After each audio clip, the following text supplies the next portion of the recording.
We wanted to have a very dynamic sense of the combat in our game in Prototype. We wanted to have a character who's very flexible, very fast, capable of doing a lot of things. Alex is a shapeshifter, so what we mean by that is he has two kind of major abilities. One is the ability to consume and become anyone, so he has the power of disguise. If you got 4 or 5 guys guarding the entrance to a base, well, you can lure one around the corner, make a little noise, get him to investigate. You can consume him, take his disguise. Now you're him. You're the commander walking through. And then he has what we call attack, sensory, and defensive powers. If you want, whip out your claws. You can take him out that way too. We actually have a weapon called Blade, which is one of your limbs turns into a huge razor-sharp blade. And that's not so useful against crowds, for example, but it's really useful against heavily armored opponents like tanks or APCs, where you can really just rip through the armor really quickly. We want the player to feel the satisfaction of being able to slice his way through obstacles.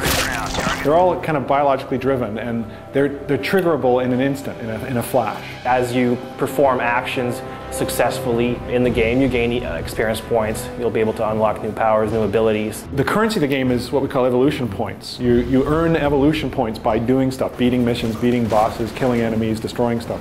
You use that currency in the upgrade portion of the game, and you can buy upgrades. So the player can kind of mix and match these different powers, and depending on the different scenario he's in, or the mission he's undertaking, or the enemies that he's fighting. Our previous game was the Hulk Ultimate Destruction, featuring the Hulk, action hero, over-the-top character, but pretty big.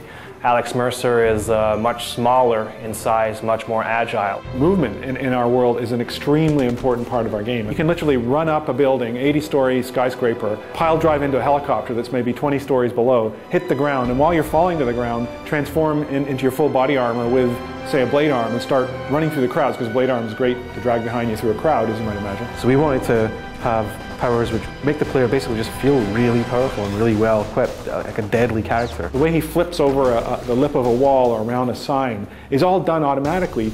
You're just pressing the left joystick. You know, you could have a cube van that's exploded and it's flipping 100 feet in the air on fire, and you can parkour up that. Well, if you're a regular soldier, you're just not going to be able to take that sort of thing on. With this game concept that we have for Prototype, with this character that we have a character who is extremely powerful and literally can be a one-man army. We did that because this game's about heavy-duty combat. You can't be picking the next brick, you know, interactively, manually in our game, because you're being shot at by, you know, an Apache helicopter with missiles. Using that horsepower of the next generation systems, and by also equipping the player with a really powerful character, we're really trying to find a way to make the most out of next gen power. Contact over.